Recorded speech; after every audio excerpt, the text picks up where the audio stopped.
Australia, kemudian Taiwan. Ini saya dapat rekom yang sangat-sangat bagus. Jadi insya Allah akan saya sampaikan kepada kaum muslimin semuanya. Mudah-mudahan yang kalau tidak sangat penting banget jangan pulang dulu. Ini akan bapak-bapak bawa pulang ilmu ini dengan baik. Tidak semua masjid dapat. Karena yang masjid dapat masjid Jami, saya kasih kemarin masjid Sabilillah saya beri, ya tak? Setelah sholat saya sampaikan. Bapak-bapak, rahmatullah, kita tahu dulu. Pertama kita harus tahu dulu ilmu daripada apa itu virus. Di dalam alam ini saya akan berikan gambaran yang sering. Yang pertama jenisnya jamur.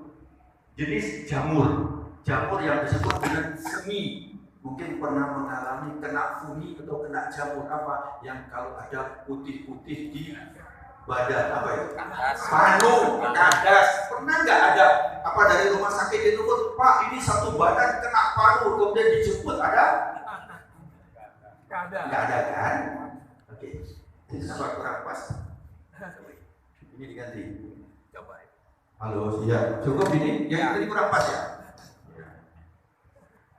Panu itu kecepatannya sangat lambat sekali dan tidak langsung menular kalau dia berada di luar, di kulit. Tapi kalau dia masuk ke dalam, ke usus, bahaya kalau jamur masuk ke usus. Terus kemudian apalagi yang kedua adalah bakteri. Bakteri ini banyak macam, ada Staphylococcus, Streptococcus, macam-macam bakteri. Nah, bakteri ini perkembangannya, ini saya ringkas saja biar nggak terlalu lama. Memang berdua cuma saya pendek, tapi ini agak panjang sedikit nggak apa-apa ya. Nanti di akhir boleh yang mau bertanya silakan. Ya, boleh kita buka. Bakteri itu tumbuhnya satu ya menjadi dua menjadi empat menjadi berapa? 8 menjadi 16 menjadi 32 menjadi 64 menjadi 38. Udah mulai sedikit yang jawab. Berapa? 128 menjadi 256 menjadi 512 menjadi 1024 menjadi terus 1008. Kenapa ini kok dokter kok tanya? Untuk melatih otak. Supaya apa? Otak dia cepat ikut.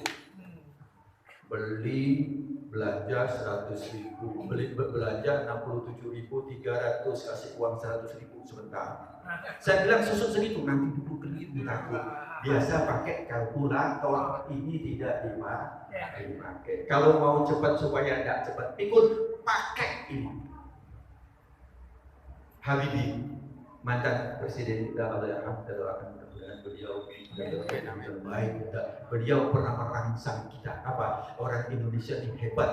Kenapa? Karena otaknya masih orisinil. Kalau Jepang, di mana? Jerman itu sering dipakai katanya. Di sana kalau di Indonesia jarang dipakai. Kenapa? Orisinil katanya masih. Mari kita pakai. Oke, 1 jadi 2 jadi 4 jadi 8 terus berkembang. Itu bakteri. Kalau virus bagaimana? Virus ini lebih cepat. 1 menjadi 20 menjadi 400. Kan 2 kali 20. 400 menjadi 16.000 menjadi cepat banget. Inilah yang ditakutkan. Dia cepat banget. Itu gambaran kecepatan, kekuatan daripada virus, bakteri dan jamur. Kemudian saya lanjut kehidupannya. Kalau virus ini, saya ambil contoh cabai, biji cabai atau jagung, saya letakkan di sini. Kira-kira tumbuh nggak? Nggak tumbuh kan? Nggak tumbuh. Virus juga begitu. Dia harus ada tempat. Cabai ditaruh di mana? Di tanah, dia akan tumbuh. Kalau virus di mana? Letaknya hanya 3 titik, yaitu mulut, hidung, dan mata. Pertanyaan saya, kenapa pakai masker? Kalau pakai masker harusnya ditutup 3 dong. Iya kan? Belum. Itu dan mata dong. Iya dong. Berarti maskernya kurang lengkap. Kalau memang, tapi harus tahu ilmunya dulu. Harus tahu ilmunya dulu. Sehingga nanti bisa benar. Pokoknya aku pakai masker, cari pakai masker, coba pakai. Nah, kita harus tahu dulu. Kita pakai tadi virus tadi dia akan menetap kalau di tangan 1 juta nggak ada masalah. Di tangan 1 juta tidak ada masalah. Kenapa? Karena seperti tadi biji jagung atau robot di sini taruhlah 10 hari, 20 hari dia tidak akan berkembang biak. Kalau di sini tidak akan berkembang biak. Jadi salaman boleh nggak? Boleh. Kenapa? Karena ada yang lebih tinggi daripada virus corona. Barang siapa yang bersalaman berjabatan tangan, tapi harus tahu ilmu ya. Harus tahu ilmu ya. Kalau nggak tahu ilmu, secara umum silakan. Ya toh, jangan jabatan tangan begini saja, gitu kan? Jangan gini saja, karena nggak tahu ilmunya. Kalau dengan dokter Mustafa salaman, kenapa? Karena dokter Mustafa tahu ilmunya. Setelah salaman, saya kasih tahu, Pak ini, Pak ini. Jadi kita jabatan tangan boleh, kenapa? Barang siapa yang bersalaman, kemudian dia berjabatan tangan, kemudian di saat dilepaskan, maka gugurlah dosa keduanya. Betul tak? Yang paling besar adalah corona atau rusa? Rusa. Iya, jadi ini satu. Kemudian tapi harus tahu ilmunya juga. Jangan sampai, wah dokter Mustafa ini ngajari nggak benar nanti melawan pemerintah. Bukan. Pemerintah menyampaikan supaya nggak jabatan tangan, karena tidak semuanya memahami ilmu itu. Secara umum tidak memahami ilmu itu, tapi yang sudah mengikuti pengajian saya, insya Allah mulai tahu. Kemudian tangan ini supaya dia tidak tumbuh, jagung tadi supaya dia tidak tumbuh, jangan taruh di tangan. Tangan ini jangan taruh di mana? Dipindahkan ke 1, 2, 3. Jadi habis salaman jangan usap wajah. Bisa dipahami Pak ya? Nah, saya lanjut sedikit. Untuk gugurnya ini, virus itu ada kulitnya. Walaupun yang kecil sekali dia ada pembungkusnya. Pembungkusnya ini mengandung protein dan glikoprotein yang mudah hancur apabila kena sabun. Sabun apapun dia akan hancur. Nah, jadi kenapa? Oh pakai sabun? Iya pakai sabun. Oh nggak usah pakai alkohol. Kadang-kadang kita banyak di pasaran alkohol. Kemarin pasien saya yang saya minta, dokter alkohol habis semua. Iya diborong orang semua karena kacau, karena tidak tahu. Oke, pakai sabun biasa saja. Ya tetap pakai sabun, cuci tangan. Jadi selama sebelum cuci tangan jangan ke sini. Kita doa. Assalamualaikum warahmatullahi wabarakatuh. Assalamualaikum warahmatullahi wabarakatuh. Atau kita habis doa. Kemudian tangan kita kan sudah rutin ke sini. Kan sudah rutin kan? Itu sudah mendarah daging mulai kita dari kecil, sehingga kita sulit untuk menghindar. Bagaimana cara menghindarnya? Jangan ke tengah. Kemana? Ke samping. Beres kan? Jadi kan? Rabbil alamin, amin. Ke sini. Jangan ke. Sudah bisa? Saya kasih ilmu lagi. Terus kemudian Islam mengajarkan. Allah sampaikan dalam Al-Quran, wa nunazzilu minal Qur'an ma huwa shifa wa rahmah lil mu'minin. Mana obatnya? Cari Al-Quran. Kita cari, ternyata ada di surat Al-Maidah ayat 6. Apa di surat Al-Maidah ayat 6? Allah sampaikan di surat Al-Maidah ayat 6 bahwa apabila ingin engkau berlindung kepadaku, ingin dekat dengan aku ingin bersahabat, istilahnya ingin tunduk kepada Allah, hendaklah engkau sholat. Sebelum sholat kita wudu. Nah, bagaimana cara wudu? Ini yang penting juga. Bagaimana cara wudu? Saya ambil contoh.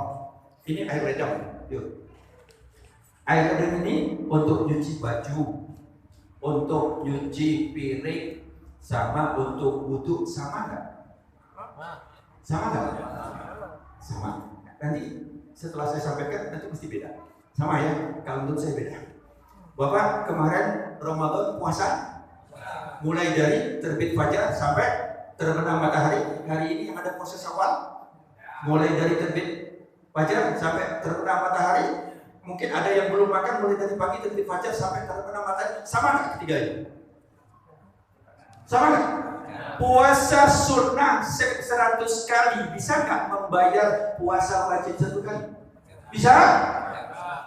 Sama-sama dong, tidak makan, tidak minum mulai dari pagi, tidak membatalkan, sama nggak? Di mana letak bedanya? Niatnya. Kalau mulai dari terbit fajar sampai terbenam matahari, tidak makan, tidak minum, ya toh, sampai berbuka malam hari baru dia makan, kira-kira dia dapat pahala? Enggak dapat. Kenapa? Karena tidak ada niat. Nama amalu bin niat. Kalau wudhu juga begitu. Kalau wudhu itu sama saja dengan air leder, tetapi kalau air itu tidak diisi dengan niat, maka sama saja kita raut, sama saja kita kemu. Jadi penting diisi dengan niat sebelum wudhu. Airnya jangan kencang-kencang, airnya pelan, terus kemudian diisi dengan niat aku ingin mensucikan zahiran wa batinan. Tapi kalau nggak diisi, bodoh ini nyuci kambing. Benar kan? Setuju kan? Jadi air ledeng yang muncul ke untuk nyuci baju, untuk nyuci piring, sama untuk wudhu sama enggak? Nah, di niatnya. Jadi diisi dengan niat. Yang kedua, amaliyah kita akan dirusak, akan dihancurkan oleh siapa? Kalau kita mau baca Al-Quran, kita baca apa? Ta'awuz dulu. A'udzubillahi minasyaitonir rajim. Kita buka lagi Al-Quran. Kita buka Al-Quran apa? Syaitan. Siapa? Pernah belajar ilmu setan belum? Pernah belajar ilmu setan kan? Belum ya? Nanti saya kasih tahu. Salah satu ilmu setan itu adalah al-mubazzir. Innal mubazzirina kanu ikhwanus syayatin. Yang mubazir itu adalah temannya setan. Jadi kalau air wudhu itu pure, banyak mubazir, berarti kita wudhu, bukan wudhu sambil raul, sambil dekat dengan setan. Jadi jangan kaget, kenapa? Pure banget.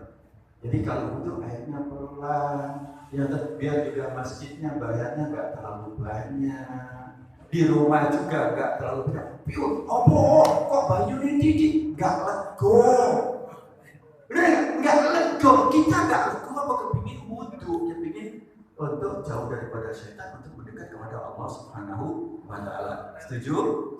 Oke, ini nggak bisa dokter kalau disampaikan begitu. Kan kasihan yang ngantri di belakang kalau airnya pelan. Kemudian yang kedua, dokter nggak bisa, banyak masjid komplain dengan saya. Kenapa? Kalau airnya pelan itu dikiranya airnya mau mati, dikotek-kotek sebulan ganti keran. Benar ya kira-kira? Jadi insya Allah jamaah masjid yang sudah mulai ikut mengaji mulai di rumah. Kenapa? Karena kita mencuci tangan. Kemudian yang kedua, kita masukkan air ke dalam mulut kita. Ada nggak kesehatan menyuruh wajib mencuci mulut? Ada nggak? Hanya Islam yang mengajarkan cuci mulut, cuci tangan satu ya. Kita ambil yang kedua, cuci mulut. Berarti kita sudah menang 2-1. Bagaimana cara mencuci mulut yang benar? Saya belajar dengan beberapa ahli mulut. Jadi harus berbunyi karena di belakang ada itu tempat yang diswab. Kadang-kadang hasil swab nih. Apa yang diswab? Bapak tolong lidahnya tempelkan ke atas, tarik ke belakang. Tempel dan tarik ke belakang. Yang di depan ini palatung duru ini keras, yang di belakang lembek. Yang di belakang tuh lembek warna apa? Gimana? Rasanya kayak apa?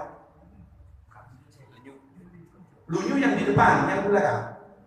Digoyang-goyang kayak ada pasir ini. Ya, itu nangkap daripada bakteri-bakteri yang ada di mulut kita ini. Tidak kurang daripada 300 macam bakteri yang ada di mulut kita. Staphylococcus, alpha beta gamma delta, kemudian Streptococcus alpha beta gamma. Jadi kita harus bersihkan dengan benar-benar mencuci. Kalau dari dunia kedokteran, tapi dari dunia yang lain yaitu untuk mensucikan adalah yang kita cuci apa? Mulut itu apa sih sebenarnya? Mulut itu adalah lubang. Ya, setuju ya? Lubang yang ada yang tempat masuknya sesuatu. lubang tempat masuknya sesuatu. Pak, minjem ini Pak. Ya. Kalau sepeda motor, mulutnya mana? Tangki bensin. Oke. Untuk sepeda motor haram dari. Arti haram itu dilarang. Ya, haram dari. Haram kan kalau dimasukkan gimana? Ada sampai bawa sepeda motor. Tapi jangan sepeda motor kuda. Kan kita sama sih katanya. Mak, di depan ayo. Ada yang mau? Gak mau. Kenapa kali ini masukkan? Oh kok businya nggak hidup, gasnya nggak hidup, bannya nggak jalan. Betul kan? Setuju ya? Kalau nggak setuju boleh dibuktikan. Ya kan? Kenapa? Kita akan berbicara bahwa jangan sampai ada air masuk ke tangki. Kita Ramadan kemarin itu bukan nggak makan, nggak minum, lapar.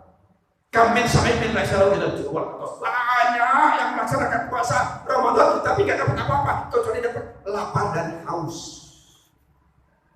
Itu yang di saat kita berRamadan kita harus menjaga diri kita dan kita bermunajat, bertafakur di hadapan Allah. Ya Allah, berapa banyak mulutku ini masuk makanan-makanan yang haram. Di sini pentingnya wudu, masukkan air yang bukan air sembarangan. Air teh nggak boleh, kopi nggak boleh, coca-cola nggak boleh, nggak boleh. Tapi kenapa? Air yang suci lagi mensucikan. Siapa yang memberi stempel? Air yang suci lagi mensucikan. Allah Subhanahu Wa Taala. Ini luar biasa air wudu ini mensucikan ini. Nah, terus kemudian di dalam mulut kita yang kita bersihkan adalah ya Allah, di saat kita memasukkan air ke dalam mulut kita, tanamkan di sini dan di sini kita minta kepada Allah, ya Allah, jangan buka mulutku apabila masuk makanan yang haram. Orang yang sudah wudu, insya Allah dia akan tidak masukkan makanan yang haram. Kalau dia masukkan makanan yang haram, jangan kaget, otaknya tidak akan menuju kepada Allah.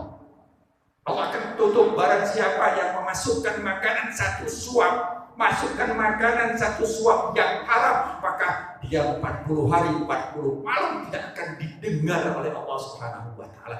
Berat Pak, sehingga kita diajarkan wajibkan puasa Ramadan itu adalah untuk evaluasi apa yang masuk ke dalam sini kita.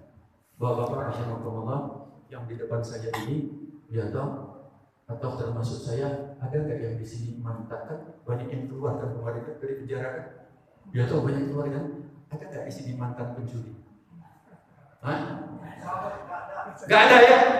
Coba yang ada angkat tangan. Nggak ada. Kecuali berarti ada yang angkat tangan siapa di sini? Siapa yang angkat tangan di sini? Hah? Habib Mustafa yang angkat tangan? Betul. Saya mantan pencuri. Terus kan saya katakan, saya waktu di madrasah dulu, saya di madrasah Adabiyah Palembang. Kemudian saya kuliah, sampai kuliah, setelah saya dapat kajian ini. Ternyata saya adalah mantan pencuri. Waktu itu saya pulang sekolah, saya waktu itu di madrasah, pulang sekolah ada pagar segini, ya, kemudian rumahnya agak di situ, halamannya besar, itu pohon jambu. Jadi banyak jambu biji. Saya ambil, saya makan. Mencuri nggak? Mencuri nggak? Betul kan? Saya mencuri kan? Di sini ada nggak yang mencuri? Ada nggak? Hah? Coba angkat tangan. Tadi nggak ada. Oke. Sekarang itu sudah masuk ke sini. Berat nggak kalau kita tidak minta ridho kepada yang bersangkutan? Saya 3 bulan menunggu lebaran, saya nangis, ya Allah, beri aku panjang umur ya Allah, supaya aku bisa pulang untuk pulang ke Palembang kepada abah saya. Kemudian saya cari itu ke tempat yang punya jambu. Alhamdulillah umurnya 103 tahun ketemu saya. Saya bawa boleh. Kemudian saya sampai, oh iya bapak keponakanku, pendengarannya penglihatannya masih bagus. Nyata, waktu keponakan aku kebetulan abah saya sama dia itu ya masih dekat, masih hidup, jadi 2 misal dekat banget. Kamu keponakan aku, oh ya apa kabar, di mana gitu. Singkat cerita, saya katakan saya pernah ngambil jambu. Saya panggilnya itu bibi atau kita di sini bahasa kita tahu apa ya, bule ya bule. Itu, oh ya sudah semua anak-anak kita maafkan semua, alhamdulillah. Pulang itu kayaknya dari sini tuh kepala batu berat tuh langsung pelan hilang. Minta maaf kepada sudah belum minta maaf. Sudah belum jalur sebelum. Berat ya. Hati-hati hablum minallah. Oke. Taubat kepada Allah, tapi kepada manusia selesaikan dulu. Nah, ini masih ada waktu kan kira-kira? Belum selesai ini. Gak apa ya? Alhamdulillah.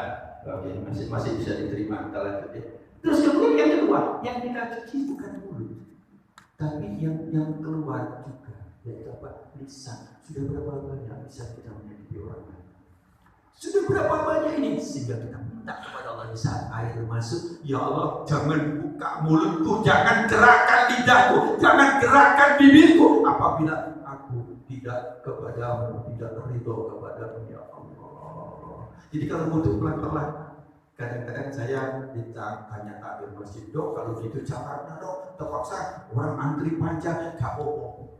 Saya bilang perlu apa wudhu panjang gak apa-apa. Kenapa? Karena di saat itu kita menghadap kepada Allah. Saya teringat bahwa kisah daripada Sayyidina Hasan, cucu daripada Rasulullah SAW, bagaimana dia berwudu. Bahwa para ulama wudu. Yang berikutnya apa? Hidung.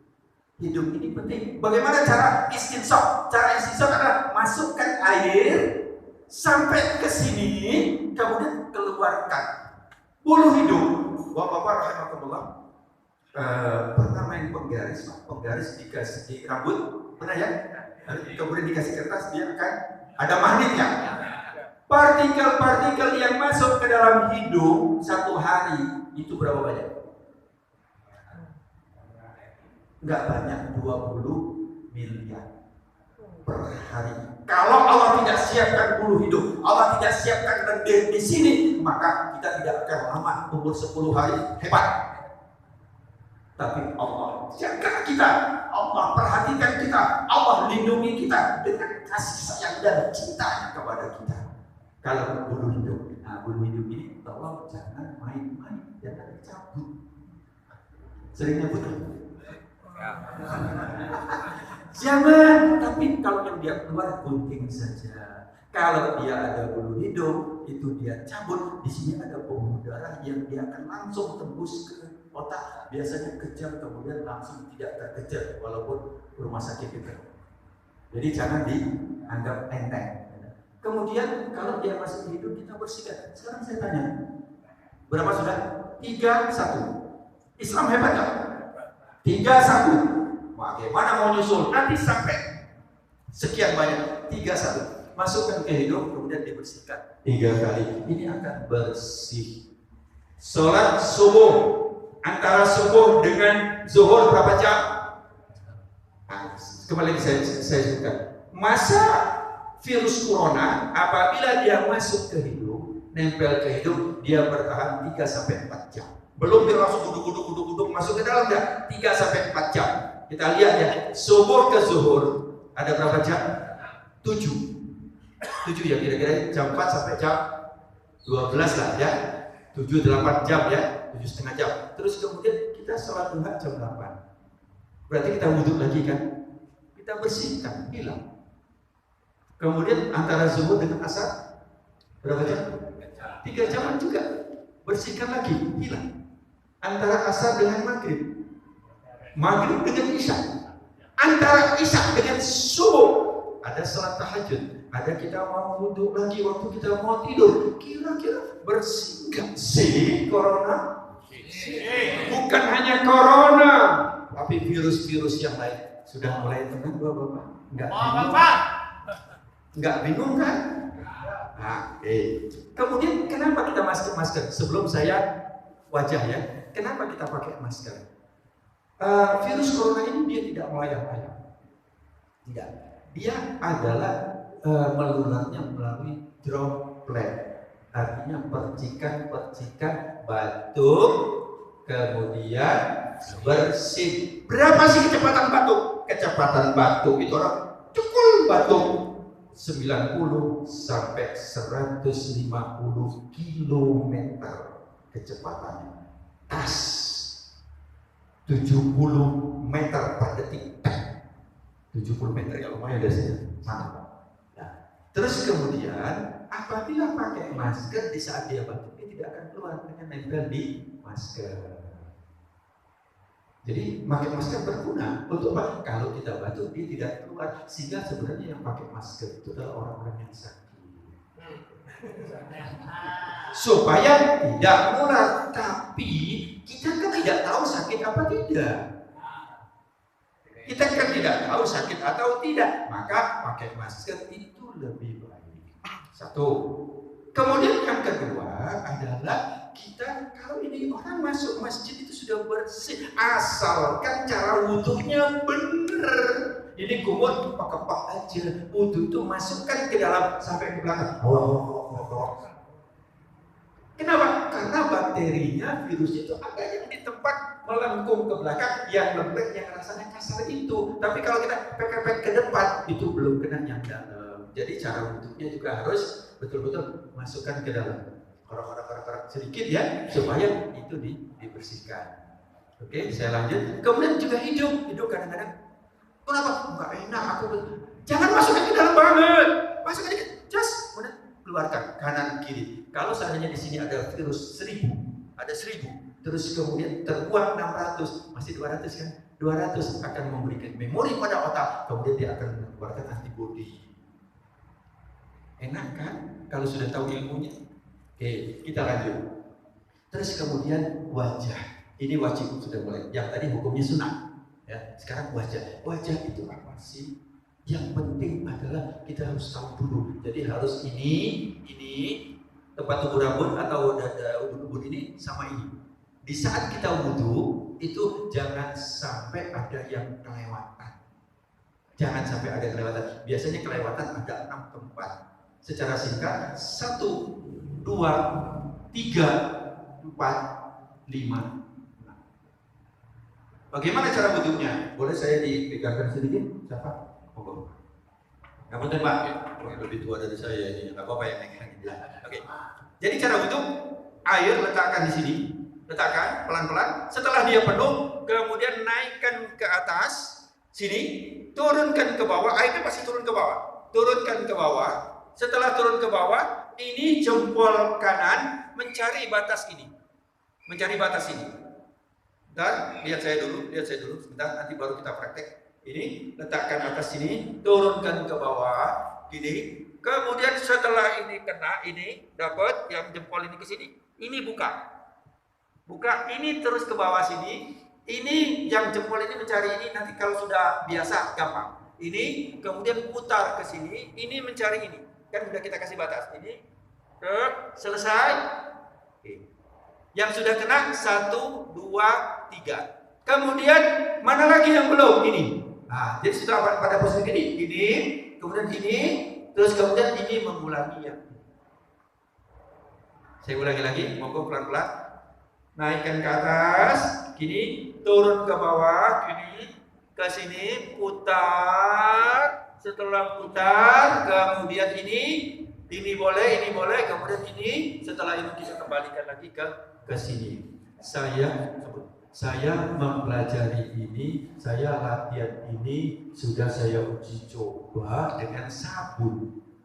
Saya sabuni semua, ya kan? Setelah saya lihat, saya butuh, oh di sini masih kadang-kadang ada, kadang-kadang di sini, kadang-kadang di sini. Kayak yang paling sering ini, sama ini yang paling sering. Sudah 300 kali saya uji coba eksperimen ini. Kalau bapak-bapak mau nyoba boleh, tapi nggak enak kalau niru dokter Mustafa pakai sabun, boleh pakai arang nggak apa-apa. Ya, itu saya sudah uji coba dan alhamdulillah nanti buka di YouTube saya ada. Ya kan untuk ini. Kenapa? Karena ini kunci wajib. Ya kan? Ini wajib. Kemudian saya lanjut. Tangan, ya kan, hati-hati, jangan sampai kelewat. Ya, jangan sampai kelewat. Jadi ditarik minimal 4 jari sampai 5 jari. 5 jari. Kemudian untuk tangan,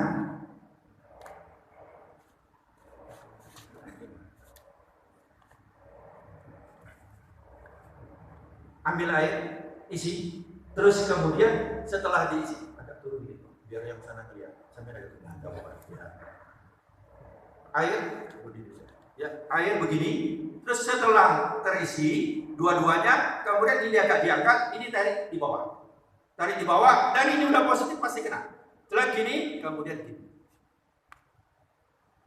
Ini sudah saya coba semua, ya. Tapi kalau yang model begini, ini airnya jatuhnya ke sini, ini tidak kena. Ini sering tidak kena. Saya sering duduk di tempat orang berwudu. Saya duduk, saya belajar. Kenapa? Karena wudu ini kalau toharohnya, buang air kecilnya nggak beres, maka wudunya nggak beres, sholatnya nggak beres. Kalau wudunya nggak beres, sholatnya, kalau itu penting dan itu sangat penting. Oke, saya lanjut. Kalau kepala, nah untuk kepala bukan dibasuh, tapi diusap. Jadi air sudah ada, jatuhkan, baru diusap. Jadi jangan sampai air di biar lekuk kaono entah begitu. Kita baca surah Al-Baqarah ayat 6. Jadi lepaskan. Kemudian kaki. Di kaki ini adalah yang sering lewat ada 3. 1 kelingking. Ini saya sabuni semua. Setelah saya gini. Ini. Setelah selesai saya buka. Ini ada. Sini. Di kelingking ini.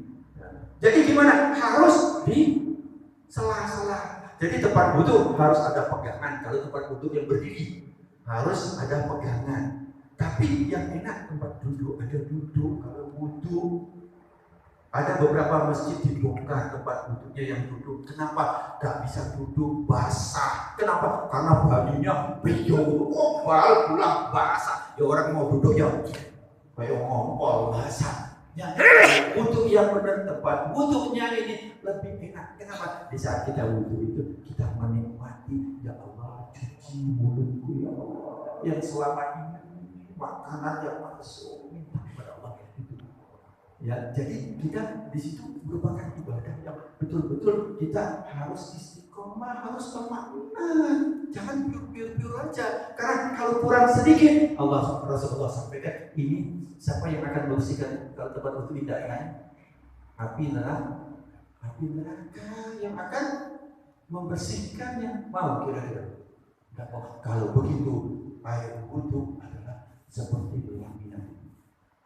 Pembungkus apa? Bukan hanya virus, tapi api neraka tidak akan menyentuh orang-orang yang berwudu. Jadi perhatikan kita berwudu. Ala dokter, wudu aku udah sejak apa? Sejak aku masih umur 10 tahun lalu, itu lah biasa. Ini, tapi alhamdulillah saya 6 tahun belajar wudu. Saya belajar, ya Allah sini wudu, saya belajar sampai betul-betul memahami. Supaya apa? Supaya kita wudu itu sangat betul-betul menyentuh kita. Bapak-bapak, rahimahullah.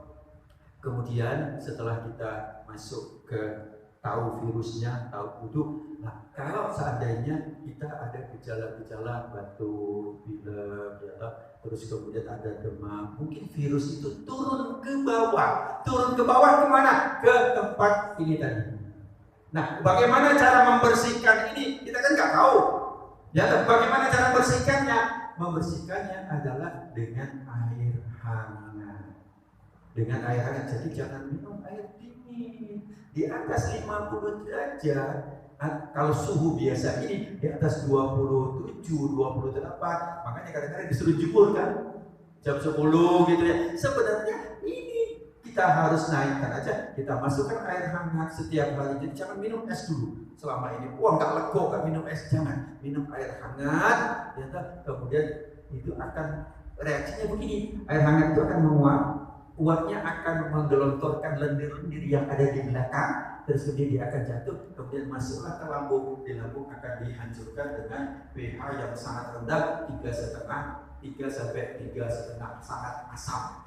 Jadi dia akan mati. Sebelum saya tutup, ada yang mau nanya?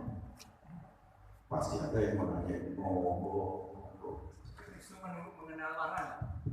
Virus itu mengenal warna nggak? Mengenal warna, tidak mengenal warna. Maksudnya? Ya, seperti ada putih, kayak kita sekarang. Oh tidak mengenal warna. Hanya dia mengenal suhu. Suhu. Jadi kalau suhu dingin dia lebih tahan lama. Kalau dia suhu panas dia cepat hancur. Kelemahannya di situ. Oke, ada lagi yang mau tanya? Monggo. Makasih banyak yang berbicara. Pertama, virus ini mematikan apa enggak? Ya. Cara penularannya yang paling mudah, terus dalam penanganannya untuk sehari-hari bagaimana? Jadi pertama, ini mematikan apa tidak? Terus cara penanganannya dan penularannya kita coba. Ya. Ini kunci semua ini. Satu, penularannya. Tadi sudah saya sampaikan droplet. Jadi droplet artinya itu adanya dia akan ikut bersama-sama dengan ludah bersih batu. Karena pusatnya di sini 1, 2, 3 di mata. Kenapa? Karena dari air mata tidak ada yang melompat. Kalau yang melompat dari ini dan ini. Kemudian kekuatan daripada, kenapa kita pakai jarak?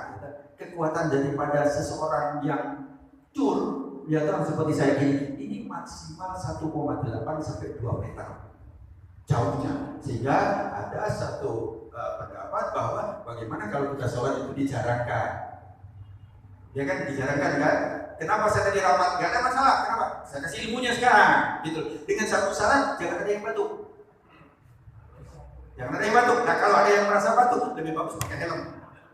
Pakai helm yang di sini kan. Ya kan? Nah kita boleh rapat, gak apa-apa. Asalkan pakai masker semua. Kenapa? Batuk-batuk ini nempel di masker. Sepakat kalau mau saya pakai kita. Kemudian yang kedua, bisa saja dia tidak dikait sehingga kita disuruh bawa sejadah. Ya kan? Tolong bawa sejadah.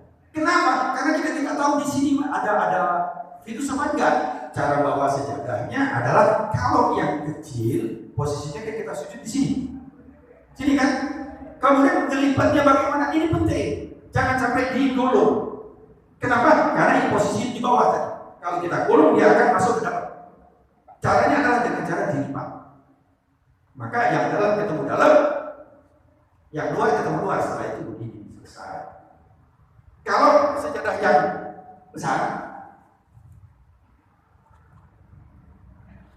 yang besar, ngelipatnya jangan begini. Kenapa? Karena ini posisi kaki tadi. Posisi kaki. Jadi kelipatnya adalah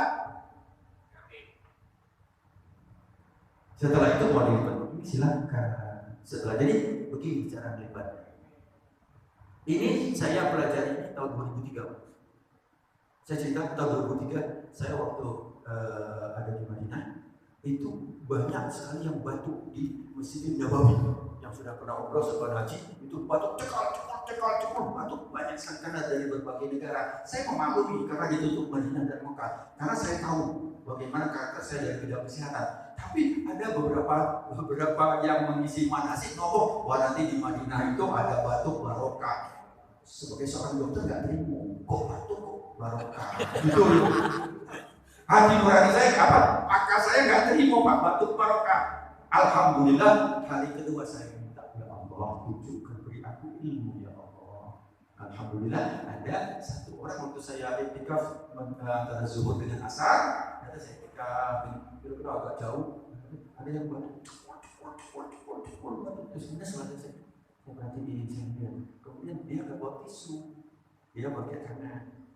Namun tadi maaf ya pakai tangan kemudian ke karpet orang sujud di mana? Masuk 5 hari masa inkubasi batuk. Saya katakan 5 hari lagi siapa yang tempat sujud sih tadi batuk.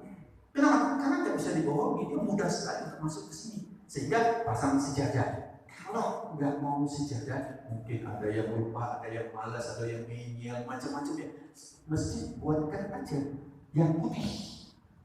Jadi ada kain putih yang dipasang, ya setiap saat kain putih untuk tempat sujud. Dan supaya yang sholat itu atau yang jamaah, ya yang kain putih ini jangan diinjak, dilompati. Supaya tempat sujud tetap tempat sujud. Masjid saya bilang sudah dipasang. RST sudah, alhamdulillah saya sampaikan sekarang sudah dipakai seperti di tubuh itu diberikan itu kemudian dicuci, ya kan, dicuci, dibersihkan lagi dengan sabun, selesai, beres kok. Oke. Terus kemudian virus corona yang menyebabkan penyakit tidak. Virus corona sendiri tidak menyebabkan kematian. Ingat garis bawah, yang menyebabkan kematian adalah apabila kondisi tubuh yang tidak baik sehingga antibodi lambat terbentuk. Siapa? Mulai orang yang kena diabetes, kondisi ahli kankeranya lambat, oksigennya lambat, orang-orang yang ahli hisab. Saya udah ngomong kalau orang yang sudah biasa merokok, kalau dia wudhu berhenti dia merokok, Pak. Kenapa? Apa yang aku masukkan Allah itu? Aku masukkan rokok, halal nggak sih? Aku kepingin ada ustaz yang ngomong, Ustaz, rokok itu halal. Aku berani ngomong. Tapi apa? Jangan tapi makruh nggak? Mau makruh berarti di bawah. Oke, satu. Kedua, Al-Quran menjawab, hendaklah kalian makan halalan. Mandek nggak? Halalan thayyiban. Dan sekarang ini thayyiban nggak? Walaupun halal, tapi thayyiban nggak? Jadi paru-parunya mengalami gangguan. Orang yang darah tinggi, orang yang sakit jantung, orang yang diabetes. Jadi yang menyebabkan dia kematian itu adalah penyakit yang menyertainya sehingga dia lebih berat untuk memproduksi antibodi dan juga kekuatan tubuhnya juga akan menurun. Oke, bisa di mana? Satu sudah, dua sudah semuanya. Tiga-tiganya sudah. Oke, ada lagi satu lagi terakhir. Oh, monggo, Mas Pur. Cara kan batuk itu bermacam-macam. Cara menarik batuk karena COVID itu bagaimana?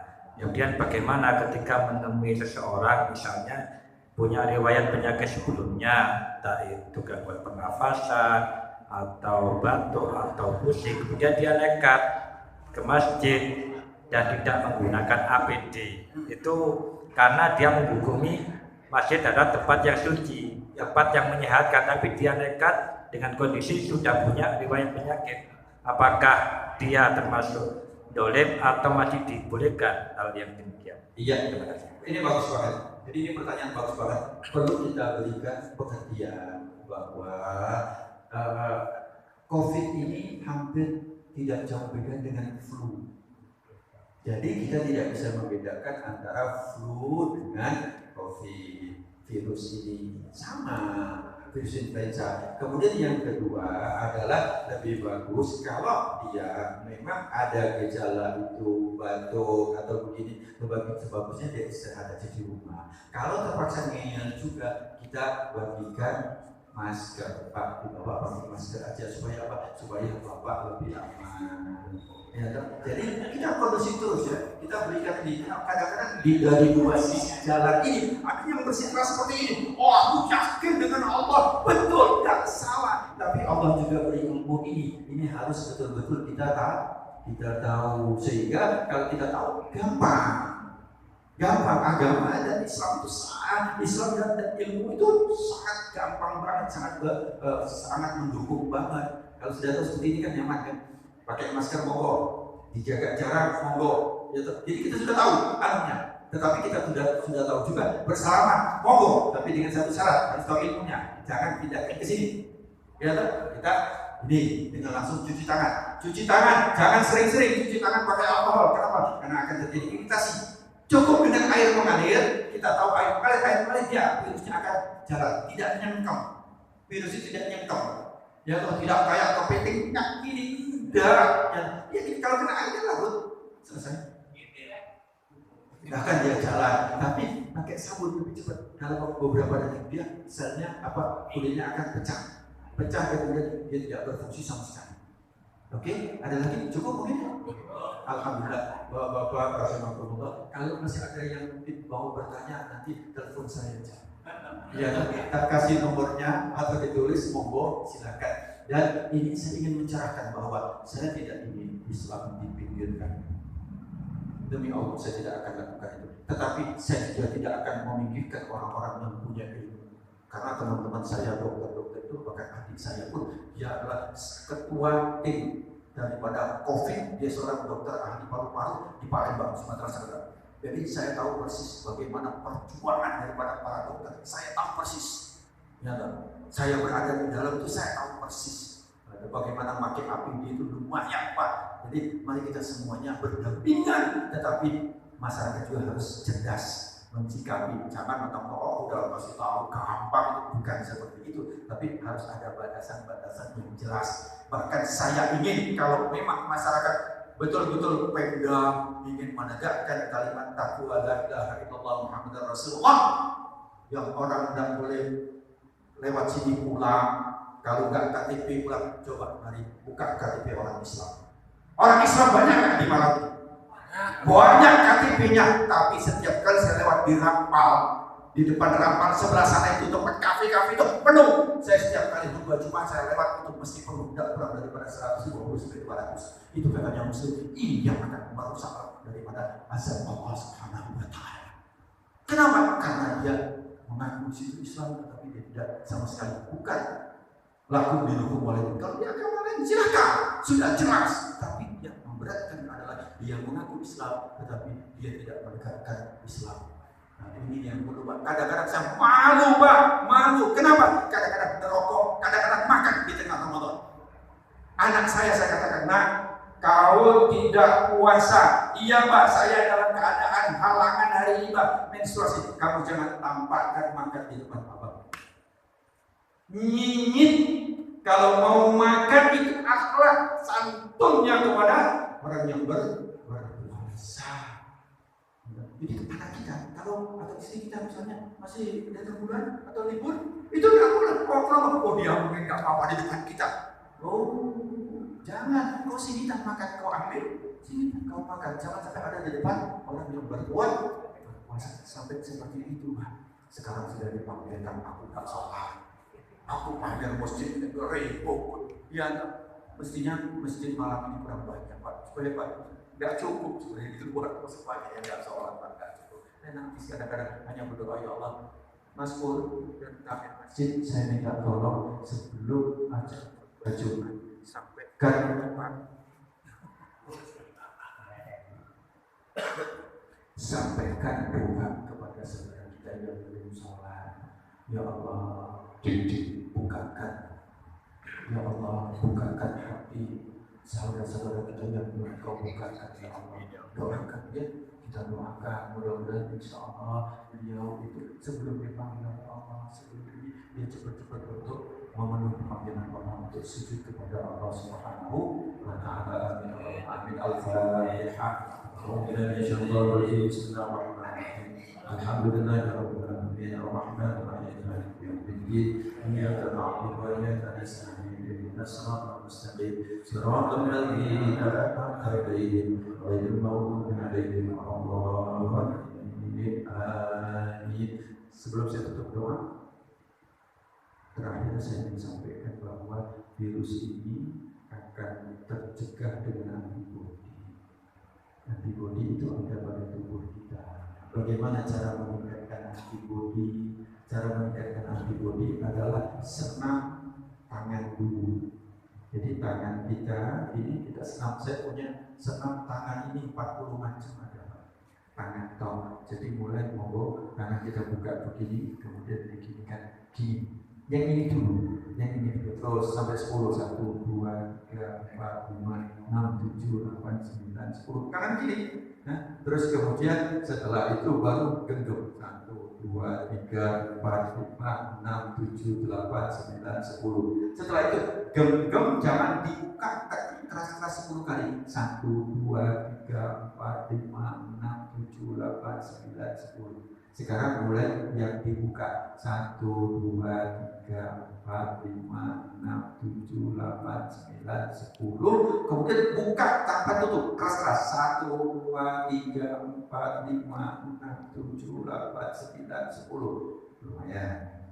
Berikutnya adalah tangan digosok ke depan dulu.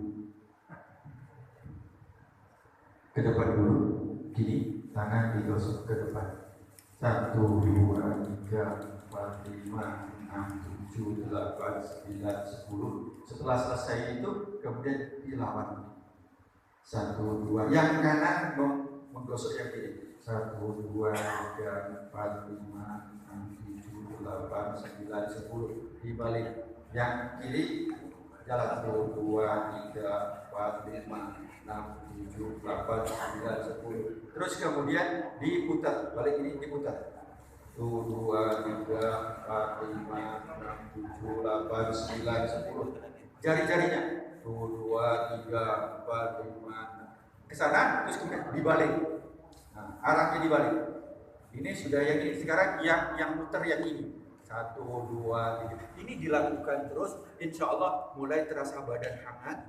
Terus kemudian sel-sel yang ada di sini akan terpacu mulai dari jantung, paru-paru. Ini ada lebih kurang saya punya 40 gerakan.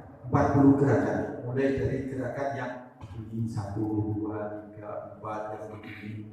Kemudian yang begini, yang begini. Ini alhamdulillah Pak, badan kondisi flu hilang, capek-capek insya Allah hilang. Ini cara kita untuk membangkitkan daripada antibodi atau kegiatan-kegiatan daripada sel-sel yang lain. Mudah-mudahan bermanfaat. Alhamdulillah, bismillahirrahmanirrahim. Allahumma shalli wa sallim wa barik ala sayyidina Muhammad walhamdulillahi rabbil alamin. Allahumma inna nas'aluka ridha wa اللهم انك عفو كريم تحب العفو فاعف عنا اللهم انا نسالك سلامة في الدين والدنيا والاخره وعافيه في الجسد يا الله وعافيه في الجسد وعافيه في الجسد وزياده في العلم وبركه في الرزق وتوبه قبل الموت ورحمه عند الموت وشهاده عند الموت ومغفره اللهم حمل علينا في شكرة الموت والنجاة لنا والعفو عند الحساب اللهم اهد لنا بالايمان اللهم اهد لنا بالاسلام اللهم اهد لنا بحسن الخاتمه اللهم ربنا ظلمنا انفسنا وان لم تغفر لنا وترحمنا لنكونن من الخاسرين اللهم يا ولي يا حليم يا مجيد يا مجيد يا رحيم يا ولي ربنا بحلالك حرمنا من سواك اللهم ارزقنا رزقا كثيرا وحلالا طيبا وعمرا طويلا ومالا كثيرا وخيرا قريبا وشرا بعيدا وشرا بعيدا وشرا بعيدا ومالا سرعا محمدا مقبولا وتجارة لا تمر يا ارحم الراحمين اللهم ربنا اغفر لنا ولوالدينا ولابائنا ولامهاتنا ولامهاتنا ولامهاتنا ولاخواتنا ولاولادنا ولجداتنا وللمشاهدين وجميع المسلمين والمسلمات والمؤمنين والمؤمنات الاحياء منهم والاموات برحمتك يا ارحم الراحمين يا مكلف القلوب ثبت قلوبنا على دينك ربنا اتنا من لدنك رحمه وهيئ لنا من امرنا رشدا ربنا اتنا في الدنيا حسنه وفي الاخره حسنه وقنا عذاب النار وادخلنا الجنه مع الابرار يا عزيز يا غفار يا رب العالمين سبحان ربك رب العزه عما يصفون وسلام والحمد لله رب العالمين. Bapak, ini saya sebelum pulang ada oleh-oleh doa nanti dibawa pulang. Habis sholat maghrib subuh baca 7 kali hasbunallah wa ni'mal wakil ni'mal maula wa ni'man nasir hasbunallah wa ni'mal wakil ni'mal maula wa ni'man nasir hasbunallah wa ni'mal wakil ni'mal maula wa ni'man nasir. Ini dibaca 7 kali nanti di rumah maghrib maupun subuh. Kemudian dilanjutkan hasbiyallahu la ilaha illa huwa alaihi tawakkaltu wa huwa rabbul arsyil azim. Sama-sama hasbiyallahu la ilaha illa huwa alaihi tawakkaltu wa huwa rabbul arsyil azim. Hasbiyallahu la ilaha illa huwa عليه توكلت وهو رب العرش العظيم حسبي الله لا إله إلا هو عليه توكلت وهو رب العرش العظيم اللهم صل